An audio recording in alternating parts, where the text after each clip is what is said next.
ఆదికాండం 21వ అధ్యాయము మొదటి వచనం. యెహోవా తాను చెప్పిన ప్రకారము శారాను దర్శించెను. యెహోవా తానిచ్చిన మాట చొప్పున శారాను గూర్చి చేసెను. మన దేవుడు మాట ఇచ్చి మాట నెరవేర్చు దేవుడు. ఎప్పుడు మాట ఇచ్చాడు?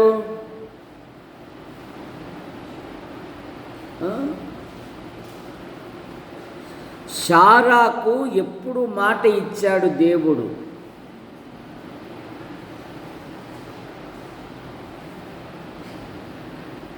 ఎప్పుడు ఇచ్చాడు మాట?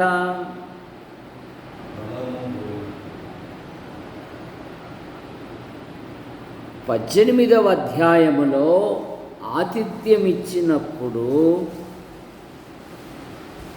మీదటికి మరలా మీ వద్దకు వచ్చేదను, మీ ఇంటిలో 3వ వ్యక్తి ఉంటాడు అన్నప్పుడు శారా తనలో తాను నవ్వుకుంటా ఉంది. ఎప్పుడైతే తనలో తాను నవ్వుకుంటా ఉందో శారాతో దేవుడు ఏమంటున్నాడంటే, యెహోవాకు అసాధ్యమైనది ఏదైనా ఉన్నదా? మీదటికి ఈ కాలమున నిర్ణయ కాలమందు నీ వద్దకు తిరిగి వచ్చేదను, అప్పుడు శారాకు కుమారుడు కలుగుననెను. శారా భయపడి నేను నవ్వలేదు అనెను. ఆయన అవును నీవు నవ్వితివి. మన దేవుడు మాట ఇచ్చి మాట నెరవేర్చే దేవుడు. అందుకే 21వ అధ్యాయము మొదటి వచనములో ఏమంటున్నాము? తాను చెప్పిన ప్రకారము యెహోవా తానిచ్చిన మాట చొప్పున. చూసారా? మన దేవునికి అసాధ్యమైనది ఏది లేదు. మన దేవుడు నమ్మదగినవాడు. 1 కొరింథీ పత్రిక 1వ అధ్యాయము 8వ వచనములో తన కుమారుని సహవాసమునకు మిమ్ముని పిలిచిన దేవుడు నమ్మదగినవాడు. మన దేవుడు సర్వశక్తిమంతుడు, సర్వాంతర్యామి, సర్వజ్ఞుడు. అబ్రహామునకు మాట ఇచ్చి కానానిచ్చాడు దేవుడు. ఏమిచ్చాడు? కానాను దేశాన్ని ఇచ్చాడు. ఇంకా సంతానము పుట్టక మునిపే. 1 రాజుల గ్రంథం 8వ అధ్యాయము 23, 24 వచనాలు. 8వ అధ్యాయము 23, 24 వచనాలు.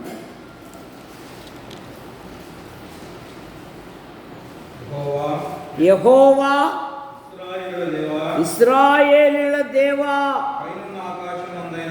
పైనున్న ఆకాశమందైనను క్రిందనున్న భూమి యందైనను నీ వంటి దేవుడు ఒకడును లేడు. పూర్ణ మనస్సుతో నీ దృష్టికి అనుకూలముగా నడుచుచు నీ దాసుల విషయమై నీ నిబంధనను నెరవేర్చుచు కనికరము చూపుచు ఉండువాడవై ఉన్నావు. నీ దాసుడైన నా తండ్రియగు దావీదునకు నీవు చేసిన వాగ్దానమును స్థిరపరిచి నీవిచ్చిన మాట చొప్పున నేడు నెరవేర్చి ఉన్నావు. నీవిచ్చిన మాట చొప్పున నీవు నెరవేర్చి ఉన్నావు. దేవుడు తానిచ్చిన మాట చొప్పున, దేవునికి ఒక సమయం ఉంది. దేవుని సమయం చాలా ఖచ్చితమైనది. మనమన్న సమయానికి ఖచ్చితంగా రాలేకపోతూ ఉన్నాం. కానీ దేవుని సమయం అలా కాదు. ఆయన వాగ్దానాలు కూడా ఆయన వాగ్దానం ఇచ్చి వాగ్దానము నెరవేర్చు దేవుడు. తన ప్రజలు ఈ భ్రష్ట లోకములో చిక్కుకొనకుండా దేవుని రాజ్యానికి వారసులు కావాలని అమూల్యమును అత్యధికములైన వాగ్దానములు తన ప్రజలకిచ్చాడు ఆయన. 2వ తిమోతి 2వ పేతురు పత్రిక 1వ అధ్యాయము 4వ వచనం.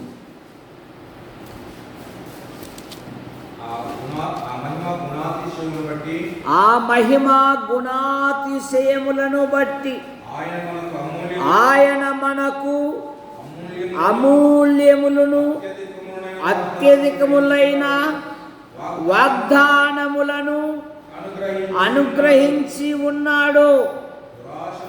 దురాశను అనుసరించుట వలన లోకమందున్న భ్రష్టత్వమును ఈ వాగ్దానముల మూలముగా మీరు తప్పించుకొని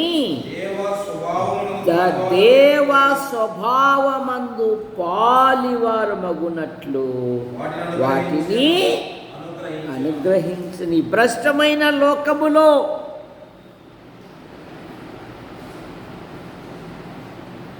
మానవుడు బలహీనుడు.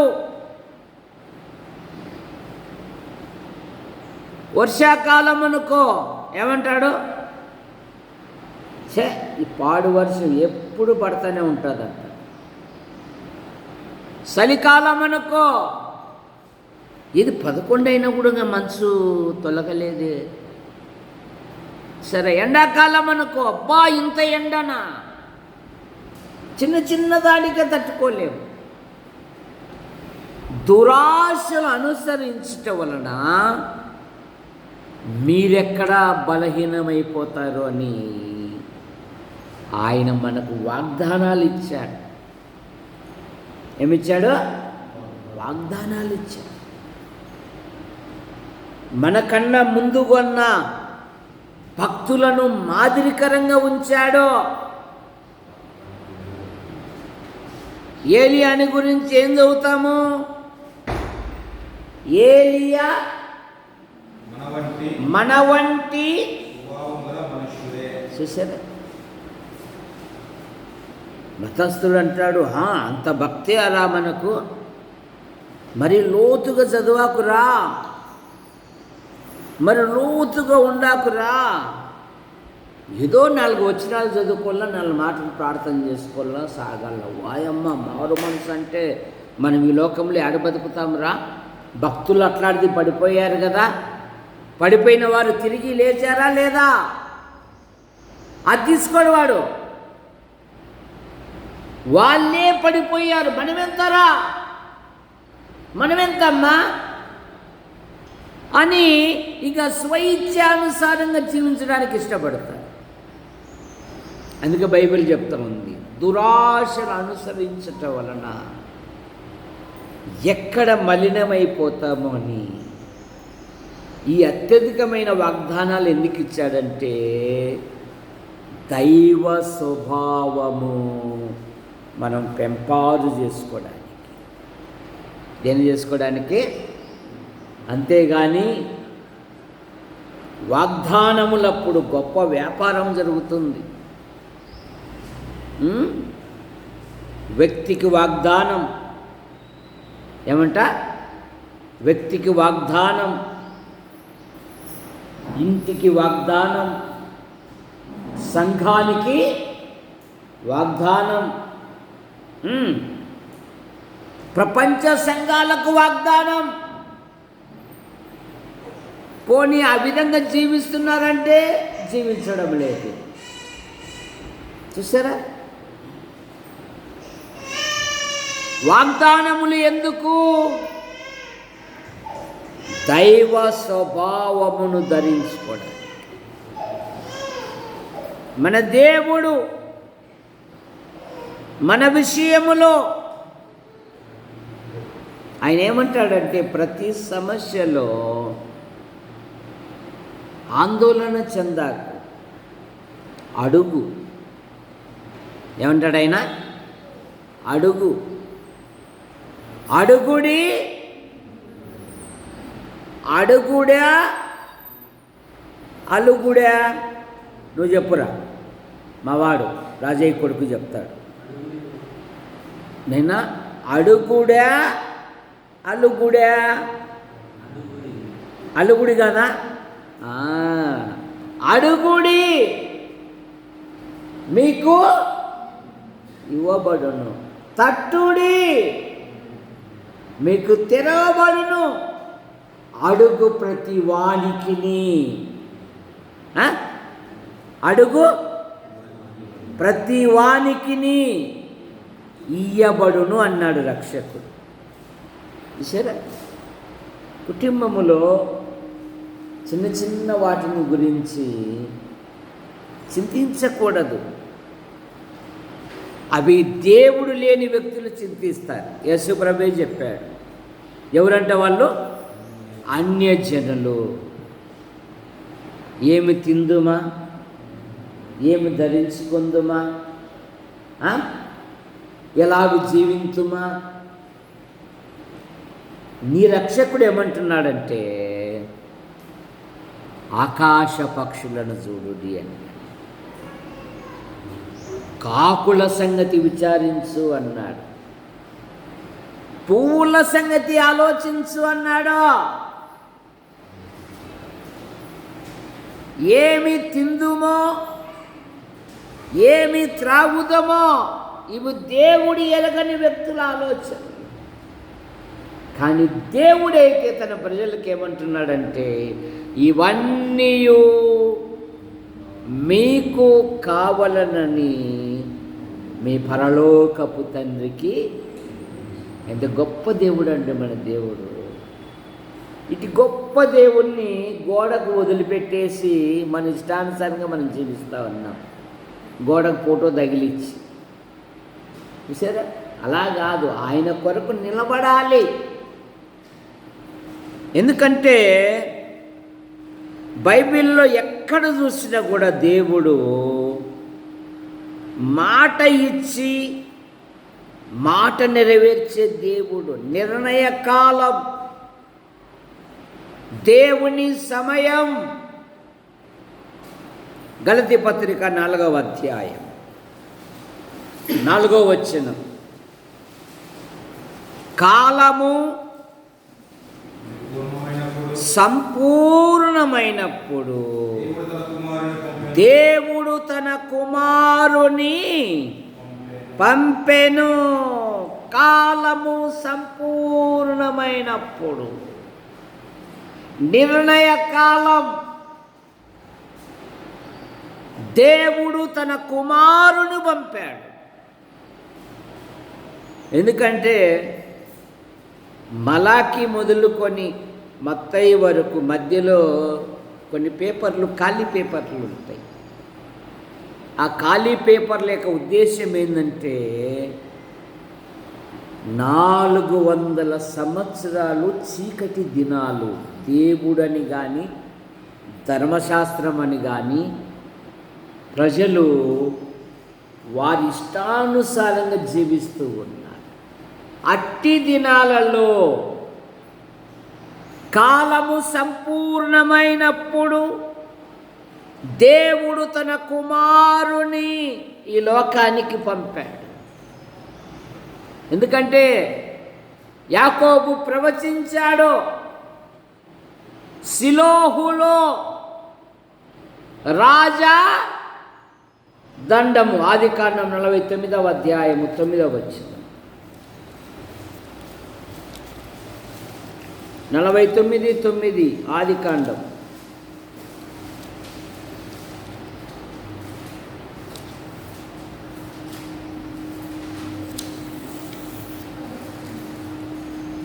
యూదా కొదమ సింహము, నా కుమారుడా, నీవు పట్టిన దానిని తిని వచ్చితివి.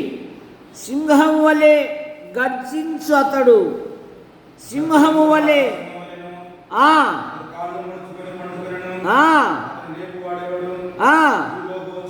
సిలోహు వచ్చు వరకు యూదా యొద్ద నుండి రాజదండము తొలగదు.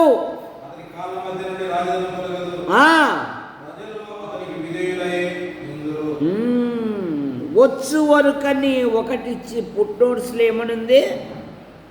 అతడు వచ్చు వరకు. ఎతడు? మన ప్రభు అయిన యేసుక్రీస్తు. మలాకి గ్రంథం 3వ అధ్యాయం 1వ వచనములో మీ కొరకు నీతి సూర్యుడు ఉదయించును. ఆయన తన కుమారుని నిర్ణయ కాలమందు ఈ లోకానికి పంపు. మన పాపముల కొరకు, మన దోషముల కొరకు, మన అపరాధముల నిమిత్తమై దేవుడే తన కుమారుని ప్రతిష్ఠించి ఈ లోకానికి పంపాడంట అని యేసు ప్రభు వారే అంటున్నారు. మత్తయి యోహాను సువార్త 10వ అధ్యాయం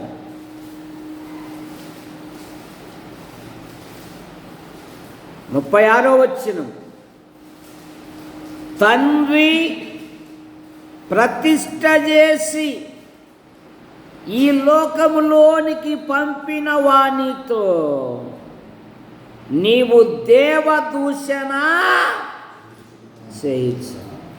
తండ్రి ప్రతిష్ఠ చేసి ఈ లోకములోనికి పంపినవాడు. 8వ అధ్యాయము 42వ వచనం. యేసు వారితో ఇట్లా, నేను దేవుడు మీ తండ్రి అయిన ఎడల మీరు నన్ను ప్రేమింతురు. నేను దేవుని యొద్ద నుండి బయలుదేరి వచ్చి ఉన్నాను. నా అంతటా నేను వచ్చి ఉండలేదు. ఆయన నన్ను చూశారు. తండ్రి అయిన దేవుడు, కుమారుడైన దేవుడు, తండ్రి అయిన దేవుడిని ఏం చేస్తున్నాడు? ఘనపరుస్తూ ఉన్నాడు, మహిమపరుస్తూ ఉన్నాడు. ఆయన నన్ను పంపాను. ఎందుకు పంపాడు? 1 యోహాను పత్రిక 4వ అధ్యాయం 9-10 వచనాలు. 4వ అధ్యాయము 9-10 వచనాలు. మనము ఆయన ద్వారా జీవించున్నట్లు దేవుడు తన అద్వితీయ కుమారుని లోకములోనికి పంపెను. దీని వలన దేవుడు మన యందు ఉంచిన ప్రేమను ప్రత్యక్షపరచబడెను. మనము దేవుణ్ణి ప్రేమించితిమని కాదు, తానే మనలను ప్రేమించి మన పాపములకు ప్రాయశ్చిత్తమై ఉండుటకు తన కుమారుని పంపెను. ఇందులో ప్రేమ ఉంది. తన కుమారుని ఈ లోకమునకు పంపాడు. ఎందుకు పంపాడంట? మన పాపములకు ప్రాయశ్చిత్తమై ఉండుటకు. అంతేగాని క్రిస్మస్ నాపొద్దు కొత్త బట్టలు వేసుకొని చక్కని రుచికరమైన పిండి వంటలు చేసుకొని తిని సంతోషించడానికి కాదు. మన పాపముల కొరకు, మన దోషముల కొరకు, మన అపరాధముల నిమిత్తమై మనలను విమోచించుటకు.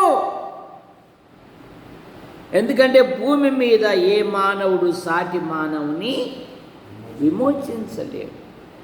ఎవడును ఏ విధము చేతనైనను తన సహోదరుని విమోచించలేడు. 4వ అధ్యాయం 14వ వచనములోనే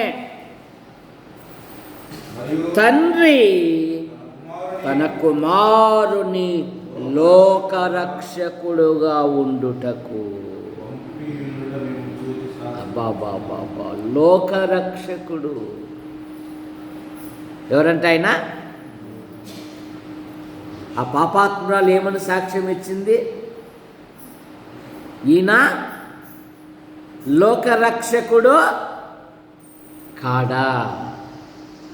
సరే, ప్రభుని నమ్మిన తర్వాత సమరయ స్త్రీ తన కుండను వదిలిపెట్టి రక్షకుని గురించి సాక్ష్యం ఇస్తాము. రక్షించబడిన పిల్లలు వారి ఆధ్యాత్మిక జీవితములో వారు ప్రభుని గురించి సాక్ష్యం. మన ప్రభు అయిన యేసుక్రీస్తు వారు, ఆయనకు అసాధ్యమైనది ఏది లేదు. మార్కు సువార్త 10వ అధ్యాయం 26-27 వచనాలు. 10వ అధ్యాయము మార్కు సువార్త. వినయ్ దొరికిందా? చదువు. సరే అద్దాలు లేవంటప్ప, చదవండి. అద్దాలు ఉండేటోళ్ళు చదవండి. 10వ అధ్యాయం 26వ వచనం. అందుకు వారు అత్యధికముగా ఆశ్చర్యపడి, అయితే ఎవడు రక్షణ పొందగలడని ఆయన అడిగింది. యేసు వారిని చూసి, ఇది మనుష్యులకు అసాధ్యమే కానీ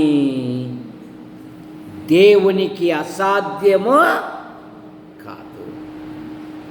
దేవునికి సమస్తమును సాధ్యమే. చూసారు, ఆయన ఒక బందిపోటు దొంగను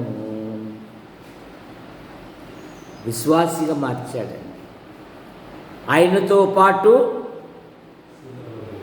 ఎవరిని వేశారు దొంగలను?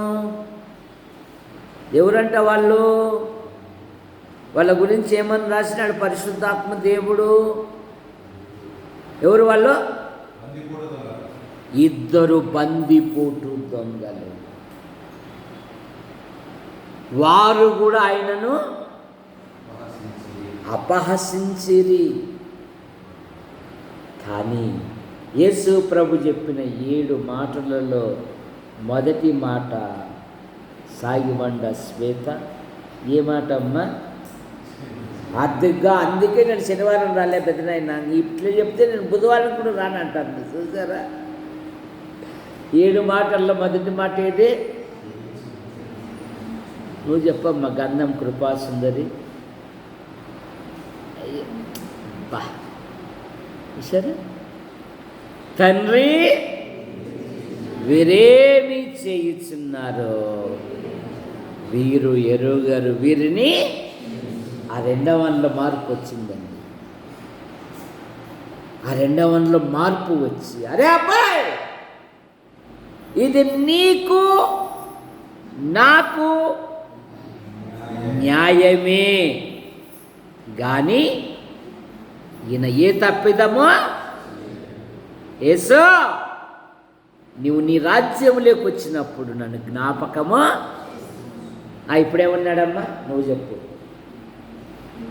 ఏమన్నాడు? నేడు నీవు నాతో. యేసు ప్రభు అంగీకరించిన ప్రతి వారిని నాకు ఇష్టమే, నీ శృతుడు గప్పు అన్నాడు. కృష్ణుడికి వచ్చి అడిగాడు.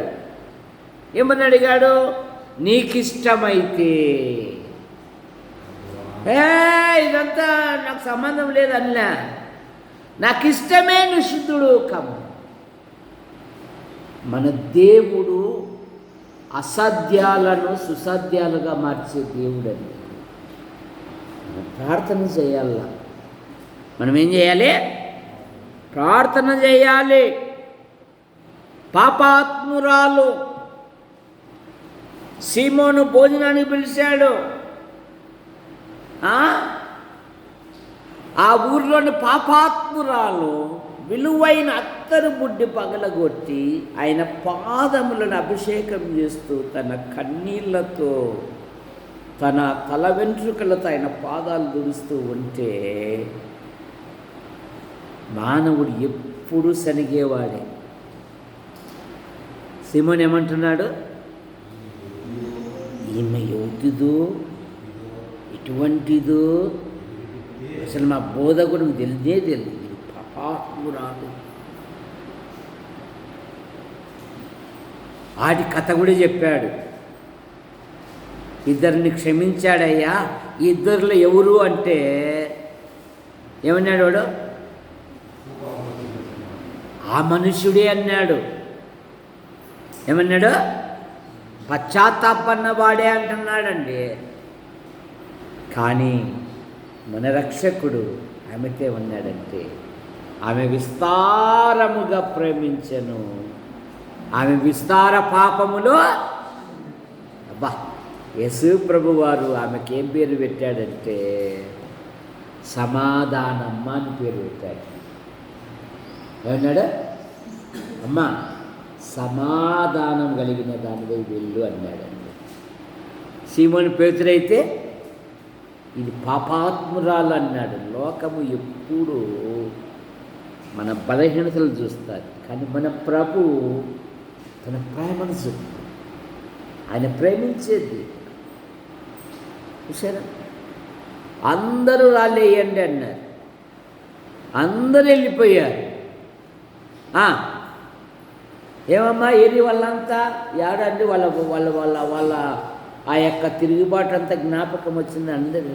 అమ్మ నేను కూడా రాయి వెళ్ళు.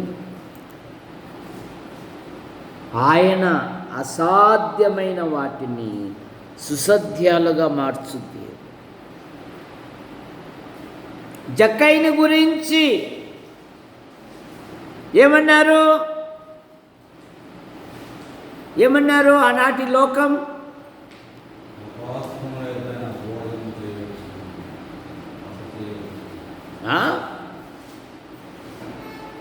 పాపి అయిన మనుష్యుడు అన్నారు జక్కయ్యని. ఏమన్నారు? పాపి అయినా.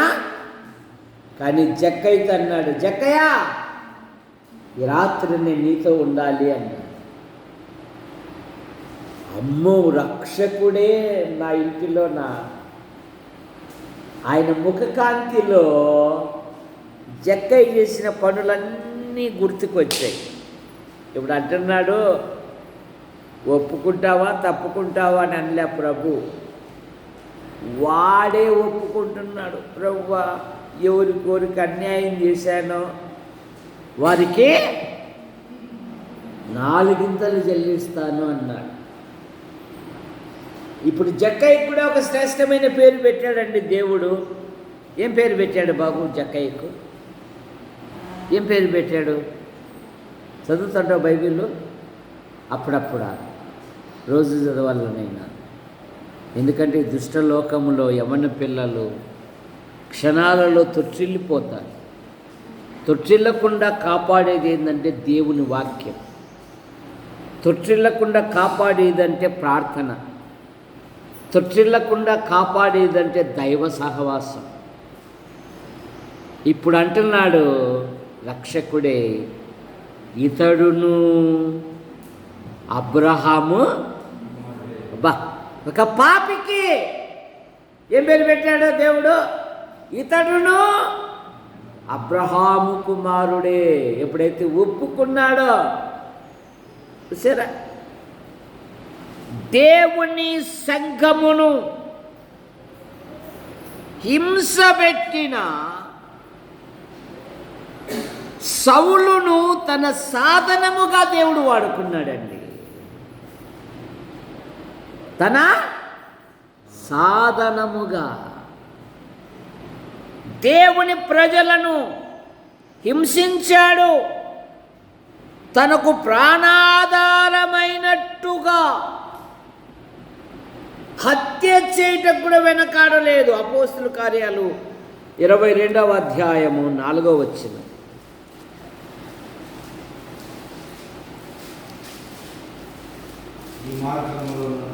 ఈ మార్గములో ఉన్న బంధించి వేయించుచు మరణము వరకు హింసించి తిని. 26వ అధ్యాయము 9-11 వచనం. నజరేయుడైన యేసు నామమునకు విరోధముగా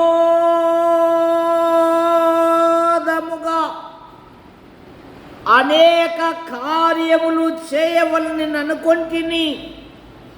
యెరూషలేములో నేను అలాగు చేసి తిని. నేను ప్రధాన యాజకుల వలన అధికారం పొంది పరిశుద్ధులను అనేకులను చెరసాలలో వేసి వారిని చంపినప్పుడు సమ్మతించి తిని. అనేక పర్యాయములు సమాజ మందిరములోనూ వారిని దండించి వారు దేవదూషణ చేయునట్లు బలవంతా పెట్టి తిని.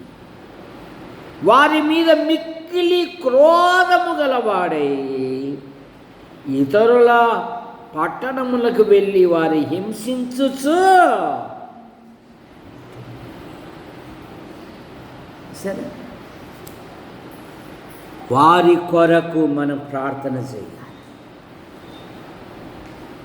అనేక పర్యాయములు విరోధముగా సౌలునే పౌలుగా కనుక మనం ప్రార్థన చేయాలి. వారి కొరకు ఏం చేయాలి? ప్రార్థన చేయి. మావాడు బోడంట వాళ్ళ తమ్ముడి దగ్గరే ఉంటాడు. కనుక మన ప్రభు అయిన యేసుక్రీస్తు వారు అసాధ్యమైన వాటిని సుసాధ్యాలుగా మారుస్తారు. ఎంత ఆశ్చర్యం! భక్తులను ఉదయం మొదలుకొని రాత్రి వరకు బండేసి బిగించి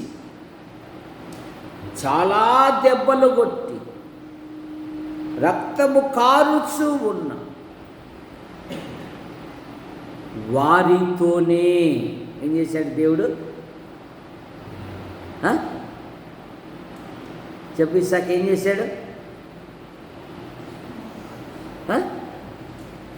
వారి గాయములను కడిగి ఇంటికి పిలిపించుకొని ప్రభుని గురించి విని ప్రభు అయిన యేసునందు విశ్వాసం ఉంచి తన భక్తులతో తన ఇంటి వారితో ఆనందించాడు జైలర్ అధికారి.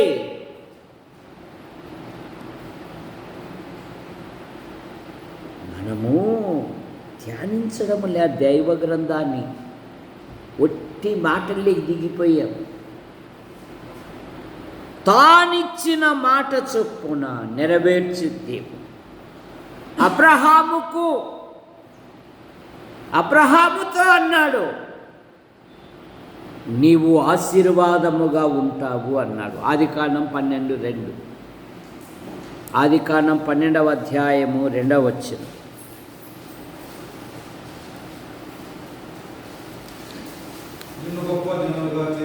నిన్ను గొప్ప జనముగా చేసి నిన్ను ఆశీర్వదించి నీ నామమును గొప్ప చేయుదును. చూసారా, అబ్రహాము నీవు ఆశీర్వాదముగా ఉందువు. అందుకు అబ్రహాము ఏం వదులుకున్నాడు? మనం ఏం వదులుకుంటూనే ఆశీర్వాదాలు కావాలంటున్నాం మనం. అబ్రహాముతో దేవుడు ఏమన్నాడు? నీ ఊరును, నీ బంధువులను, నీ దేశమును విడిచి నేను చూపించు దేశమునకు బయలు వెళ్ళు. ఇవన్నీ వద్దు మనకు. ఆశీర్వాదాలే కావాల, దీవెనలే కావాల. సరే, అబ్రహాం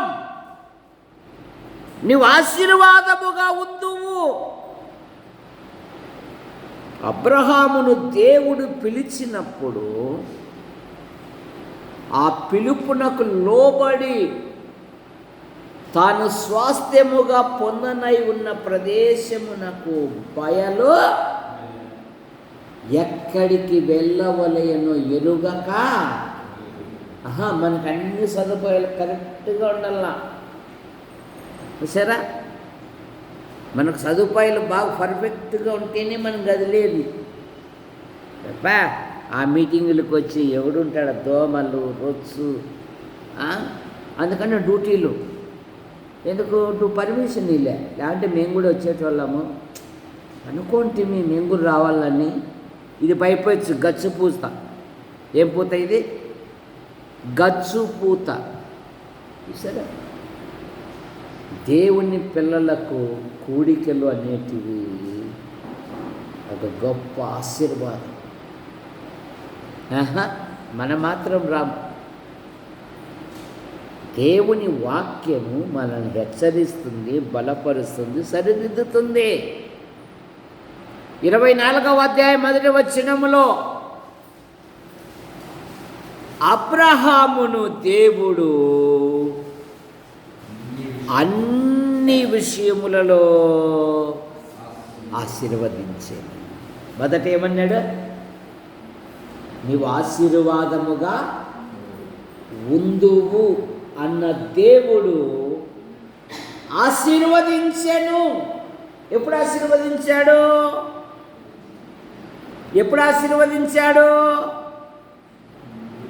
ఒంటరిగా ఉన్నప్పుడు. ఎప్పుడంట? యెషయా గ్రంథం 51వ అధ్యాయం 1వ వచనం, మొదటి 2 వచనాలు. పెక్కుమంది అగునట్లు 51:1 నీతిని అనుసరించుచు యెహోవాను వెదుకుచుండు వారులారా నా మాట వినుడి. మీరు ఏ బండ నుండి చెక్కబడితిరో దానిని ఆలోచించుకొనుడి. ఏ గుంట నుండి త్రవ్వబడితిరో దానిని ఆలోచించుడి. మీ తండ్రి అయిన అబ్రహాము సంగతి ఆలోచించుడి. మిమ్మును కనిన శారాను ఆలోచించుడి. అతడు ఒంటరి అయి ఉండగా నేను అతన్ని పిలిచి తిని అతని ఆశీర్వదించి అతని పెక్కుమంది అగునట్లు చేసి తిని. గొప్ప దేవుడు అండి. ఏం చేశాడు మీ ప్రభు?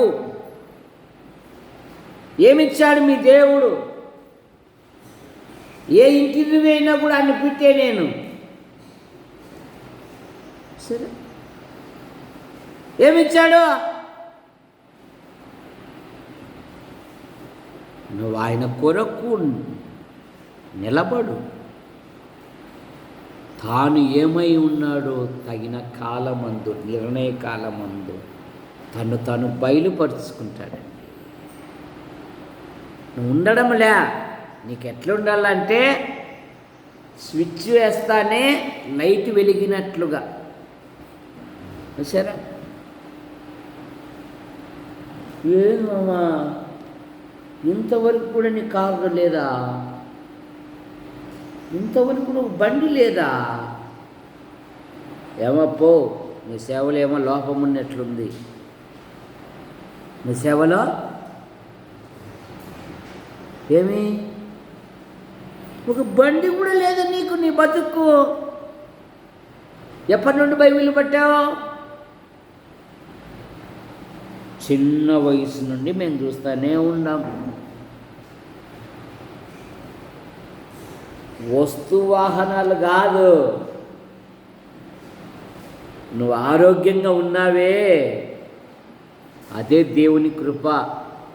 యిర్మీయా ఏం సంపాదించుకున్నాడు? తన ప్రజల కొరకు కన్నీళ్లు కార్చాడు, తన ప్రజలను హెచ్చరించాడు. యిర్మీయా ఏం సంపాదించుకున్నాడు? విలపించు ప్రవక్త. ఆయన చివరి దినాలలో రాజుగారు ఏం చేశారు? కాసింత రొట్టె, కాసిన్ని నీళ్ళు ఇచ్చాడండి. కానీ ఆయన సేవ ప్రపంచమంతా ఉండిపోయింది. ఇది ఆత్మీయమైన సేవ.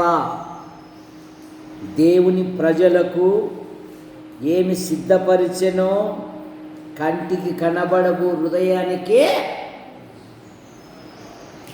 చూసారా? ఒకడు సర్వలోకము సంపాదించుకొని తన ప్రాణము పోగొట్టుకుంటే అతనికి ఏమి ప్రయోజనం? మన మనసంతా ఇంత బంగారు ముక్కన్నొద్దు. మా ఆవిడైతే ఏదైనా డబ్బు వచ్చినప్పుడు ఈసారికి మాత్రం గ్రానైట్ వేయాల్సిండేది ఇంటికంటారు,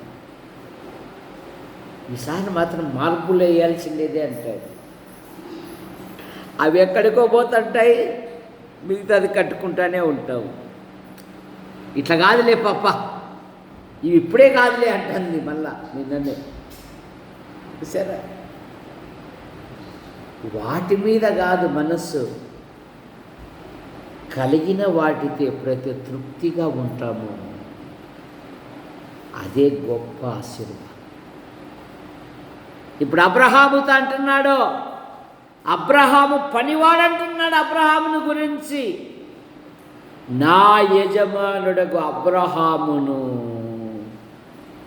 నా దేవుడు బహుగా ఆశీర్వదించును. ఆదికాండం 24వ అధ్యాయము 34-35 వచనాలు.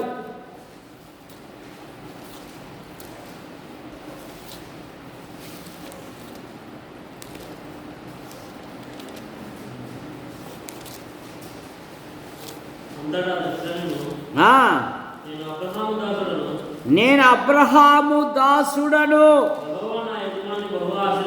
యెహోవా నా యజమానుని బహుగా ఆశీర్వదించెను, అతడు గొప్పవాడాయను.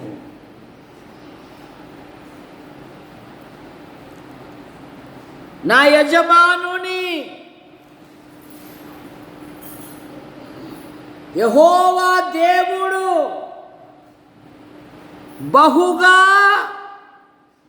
ఆశీర్వదించి, మాట ఇచ్చి మాట నెరవేర్చే దేవుడు మన దేవుడు. మనము మాట తప్పే వాళ్ళం చూసారా. కానీ దేవుడు నిర్ణయకాలం, దేవుడు సమయం, దేవుని గడియారం చాలా పర్ఫెక్ట్ అయినది చూసారా. మన సమయంలో ఉన్న కూడా అటో ఇటో ఉంటుంది, కానీ దేవుని సమయం అలా కాదు. ఇస్సాకుతో ఆదికాండం 26వ అధ్యాయము 3వ వచనం.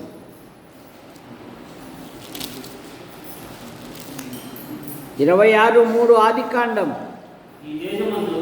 ఈ దేశమందు పరవాసివై ఉండుము, నేను నీకు తోడై ఉండి నిన్ను ఆశీర్వదించదను.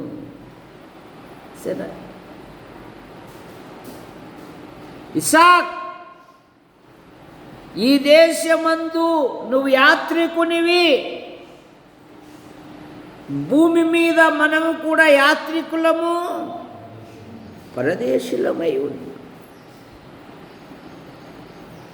ఈ దేశమందు నువ్వు పరవాసివై ఉండుము, నేను నిన్ను ఆశీర్వదించేదను. 12వ వచనములో ఇస్సాకు ఆ దేశమందున్నవాడై విత్తనము వేసి ఆ సంవత్సరము 100 ఫలము పొందెను. యెహోవా అతనిని ఆశీర్వదించెను గనుక ఆ మనుష్యుడు గొప్పవాడాయను. మేం గొప్పవాళ్ళమేం కాదు, దేవుని లేఖనము చాలా పర్ఫెక్ట్ సరే. యెహోవా ఆ మనుష్యుని ఆశీర్వదించెను. మొదట ఏమన్నాడు? ఈ దేశమందు నువ్వు యాత్రికునిగా ఉండు, ఈ లోక విషయాలలో చిక్కుకొనవద్దు, నేను నిన్ను ఆశీర్వదిస్తా. ఆ సంవత్సరమే ఆశీర్వదించెను. 23-24 వచ్చిన అతడు బేర్షెబకు వెళ్ళెను. ఆ రాత్రే యెహోవా అతనికి ప్రత్యక్షమై, నేను నీ తండ్రి అయిన అబ్రహాము దేవుడను, నేను నీకు తోడై ఉన్నాను, భయపడకుము. నా దాసుడైన అబ్రహామును బట్టి నిన్ను ఆశీర్వదించి నీ సంతానమును విస్తరింపజేసేదను. చూసారా, ఈ మాట ఎంతో ఆదరణ ఇచ్చే మాట. తాను చెప్పిన ప్రకారము యెహోవా తానిచ్చిన మాట చొప్పున. ఈ 2 మాటలు ఎప్పుడు మనం నామస్మరణ చేసుకుంటూ ఉంటే మన విశ్వాస విషయంలో మనం వెనకాడు ముందుకు సాగిపోతాం.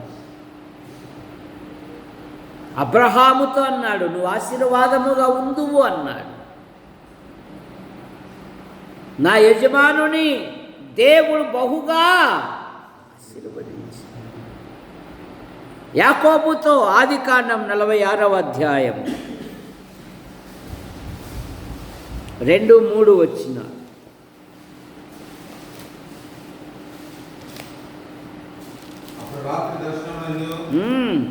దేవుడు యాకోబు యాకోబు అని పిలిచెను. యాకోబు యాకోబు ఇశ్రాయేలు అని పిలిచెను. అందుకతడు చిత్తం ప్రభువా అనెను. ఆయన నేనే నేనే దేవుడను. తండ్రి దేవుడను. ఆ, ఐగుప్తునకు వెళ్ళుటకు ఐగుప్తునకు వెళ్ళుటకు భయపడకుము. భయపడకుము. అక్కడ నేను గొప్ప జనముగా ఆ. చేసేదను. ఆ.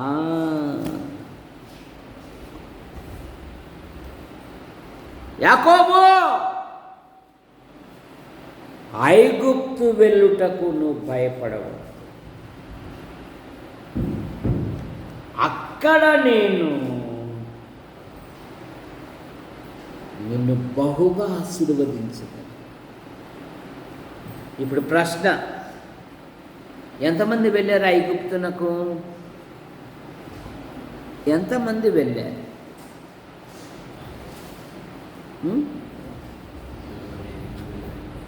ఎంతమంది వెళ్ళారు? సో రమణ కుమార్ నన్ను అడిగితే నేను చెప్తాను కదా అంటుంది. సరే చెప్పమ్మా. తెలియదంటలే, మర్చిపోయిందా? ఎంతమంది వెళ్ళారు? 75 వెళ్ళి ఐగుప్తు రాజు ఫరో, యోసేపు ఎరగని రాజు వీరి యందు అసూయపడంతగా దేవుడు దీవించాడండి. మొదటి అధ్యాయము 12వ వచనములో, నిర్గమకాండములో అసలుకు వారు తప్ప ఇంకొకరు లేరంట. దానిలో ఎంత శ్రేష్టమైన మాట అండి. వారున్న స్థలము వారితో నిండి ఉండెను. ఎంత ధైర్యం ఇచ్చే మాట అండి.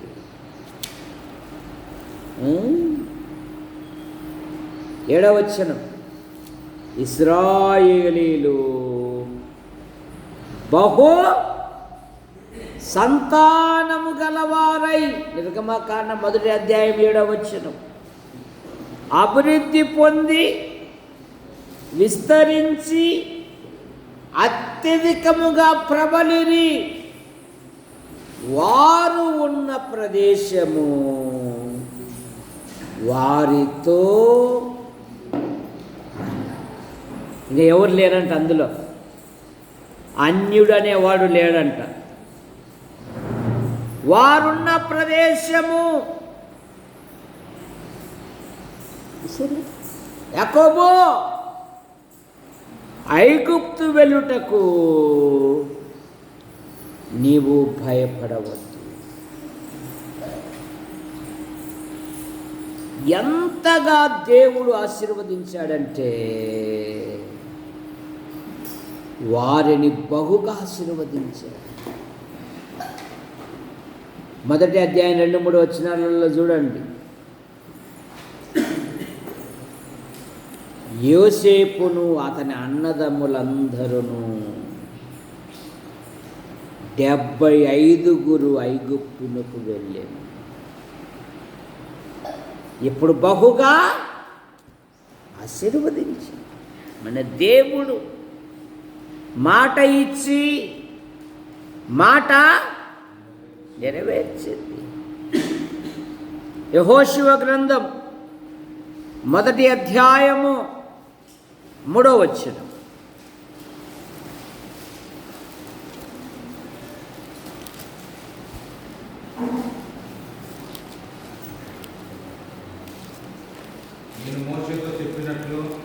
నేను మోషేతో చెప్పినట్లు మీరు అడుగుపెట్టు ప్రతి స్థలము మీకిచ్చుచున్నాను. ఏమంటున్నాడు? నేను మోషేతో చెప్పినట్లు మీరు అడుగుపెట్టు ప్రతి స్థలము మీకు ఇచ్చేదను. కనుక ఉద్యోగరీత్యా కొత్త ప్రాంతాలకు వెళ్ళినప్పుడు, దేవా ఈ ప్రదేశంలో నేను తిరుగులాడుతూ ఉన్నా, నీ భద్రత కాపుదల ఉంచి నా ఉద్యోగములో మీ దయందును మనుషుల దయందును ఎదుగుటకు నీ కృపను దయచి. ఇక్కడున్న వారందరూ కొత్త వారే, నేను ఎలాగూ ప్రవర్తించవలెనో నీ కృపను నాకు అనుగ్రహించు. యెహోషువ గ్రంథం 14వ అధ్యాయము 9వ వచనం చదవండి. 9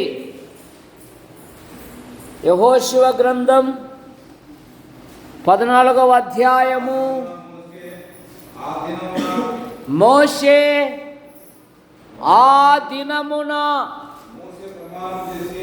మోషే ప్రమాణము చేసి, నీవు నా దేవుడైన యెహోవాను నిండు మనస్సుతో అనుసరించితివి గనుక నీవు అడుగుపెట్టిన భూమిని నిశ్చయముగా నీకును నీ సంతానమునకును ఎల్లప్పుడూ స్వాస్థ్యముగా ఉండునట్లు యెహోవా చెప్పినట్లు యెహోవా మోషేతో ఆ మాట సెలవిచ్చినప్పటి నుండి 5 ఏళ్ళు ఆయన నన్ను సజీవునిగా కాపాడి ఉన్నాడు. మోషేతో దేవుడు వాగ్దానం ఇచ్చాడు, మీరు అడుగుపెట్టు ప్రతి స్థలము మీది. అంతే. ఇంకా ఏమన్నాడు? మీది అన్నాడు. కానీ మనము వాటిని జయించుకొని పోవుట మనమే నష్టం చేసుకుంటాం. ద్వితీయోపదేశ కాండం 11వ అధ్యాయం 24వ వచనం, మీరు అడుగుపెట్టు ప్రతి స్థలము మీదగును అరణ్యము మొదలుకొని లెబానోను వరకును యూఫ్రటీస్ మొదలుకొని పడమటి సముద్రం వరకును మీ సరిహద్దు. దేవుడు చూడండి, దేవునికి ఆశ్చర్య కార్యాలు చూడండి. మీరు అడుగుపెట్టు ప్రతి స్థలము మీది. అందులో మార్పు లేదంట. అందులో ఏం లేదంట, మీది అంతే. కానీ జయించల్లా, యుద్ధం చేయాలా, ఇహలోక మాలిన్యత అంటకుండా దేవుని కొరకు ఎప్పుడైతే నిలబడతావో దేవుడు ఆశ్చర్యకరంగా ఇచ్చేది. కనుక యెహోవా తానిచ్చిన మాట చొప్పున, తానిచ్చిన సమయం ప్రకారం యెహోవా శారాను దర్శించి, శారా గురించి రాబోయే దినాలలో ధ్యానం చేసుకుందాం.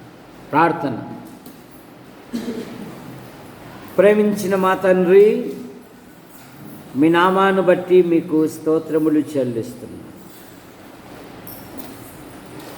యాడికి క్రైస్తవ కూడిక గృహం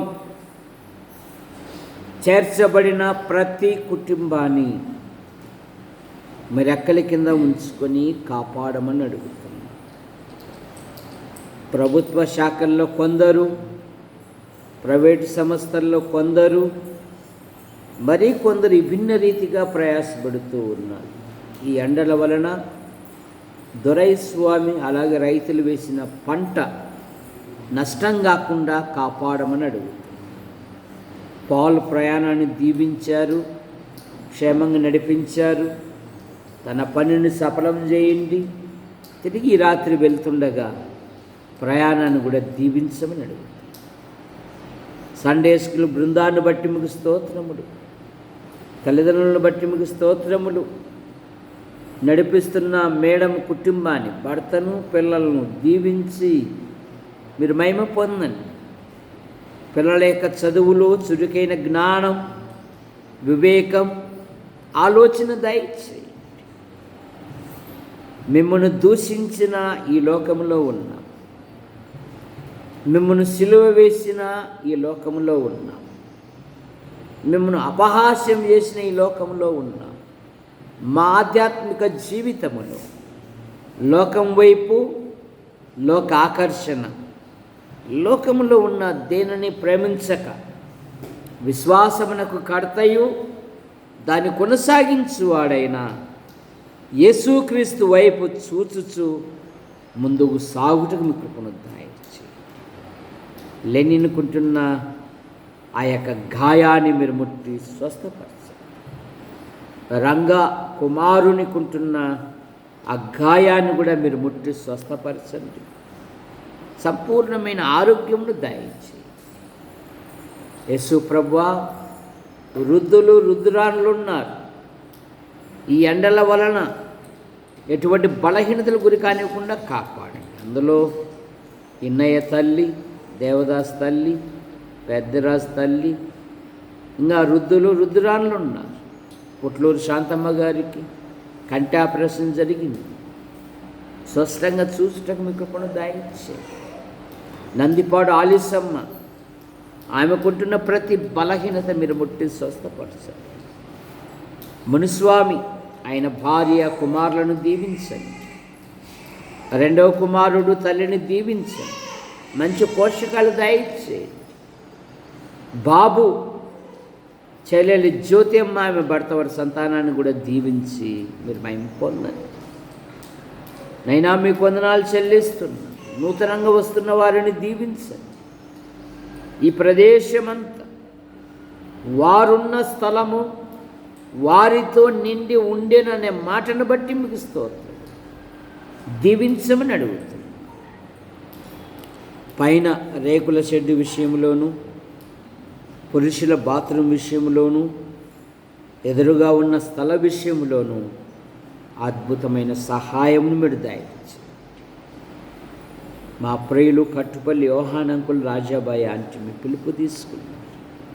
వారి కుమారులు, వారి భార్యలు, వారి సంతానం, వారి కుమార్తెలు, వారి భర్తలు, వారి సంతానం దీవించండి.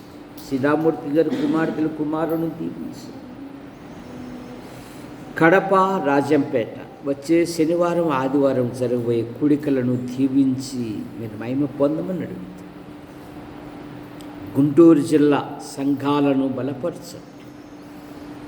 మరి నంద్యాల, కర్నూలు, యాడికి, కొండూరు, కోనచెరువు, చాపరాళ్ళ సంఘాలను మీరు బలపరచండి.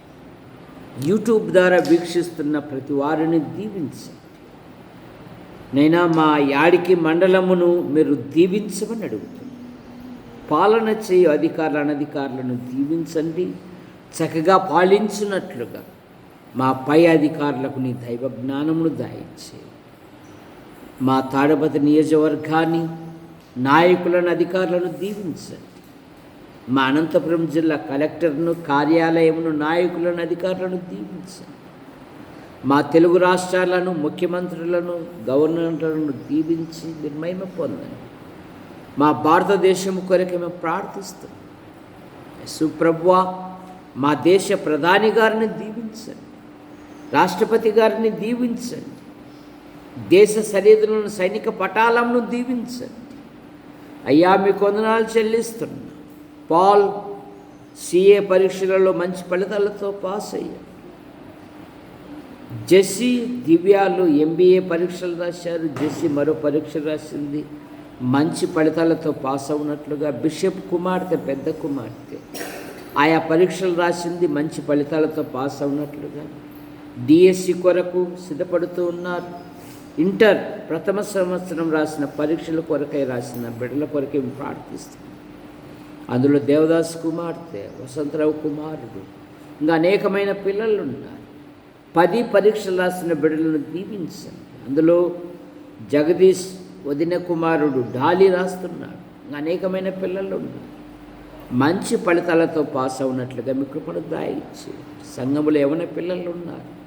ఉన్నతమైన చదువులు చదివారు. ఉద్యోగాల కొరకు, వివాహాల కొరకు ఎదురు చూస్తూ ఉన్నారు. బాల్యంలోనూ రక్షణ పొంది ఎదుగుటకు మీ కృపను దయచేయండి. వారి ఉద్యోగ వివాహ విషయాలలో అద్భుతమైన సహాయమును మీరు దయచేయండి. రాజయ్య బిషప్ డ్యూటీలో ఉన్నారు, క్షేమంగా నడిపించండి. రెండో కుమారునుకుంటున్న ప్రతి బలహీనత మీరు ముట్టి స్వస్థపరచండి. కొందరు రాలేకపోయారు, మరొక తరుణం దయచేయండి. వంశీ దేవుని సన్నిధికి వచ్చినట్లుగా మీరు కార్యం జరిగించండి. సంఘము దినదినము క్షేమాభివృద్ధి చెందుటకు మీ కృపను దయచేయండి. దేవా, మా కొరకు ప్రార్థిస్తూ మా అవసరాలు తీరుస్తూ మమ్మల్ని ప్రోత్సహిస్తున్న ప్రతి వారిని దీవించండి. సంఘములోని పిల్లలు ప్రతి కార్యక్రమములో ఉత్సాహముతో పాలు పొందుటకు మీ కృపను దయచేయండి. పాటల విషయములో, ప్రార్థన విషయములో, దేవుని వాక్యం ప్రకటించే విషయములో మీరు లేవనెత్తమని అడుగుతున్నాం ప్రభువా. ఈ వారంలో జరగబోయే కూడికలను దీవించండి. మా మండలము నుండి ఉద్యోగము కొరకు, ఉపాధి కొరకు, ఉన్నతమైన చదువు కొరకు వెలుపల ఉంటున్న ప్రతి కుటుంబాన్ని, ప్రతి యవనస్తుని, యవనురాలను మీరు రెక్కల కింద ఉంచుకొని కాపాడమని అడుగుతున్నాం. అయ్యా, మీకు వందనాలు చెల్లిస్తున్నాం. ఈ దినపు యాత్రలో మీ కృపాక్షేమాలుంచి మీరు మహిమ పొందండి. ఈ వారంలో జరగబోయే కూడికలను దీవించండి. అన్ని విషయాలలో మీరు దీవించమని ఆశీర్వదించు హస్తాలకు అప్పచెప్పుకుంటూ యేసు ప్రభు నామములో ప్రార్థిస్తూ బయలుదేరుతున్నాం తండ్రి. ఆమేన్. అందరికీ వందనాలు.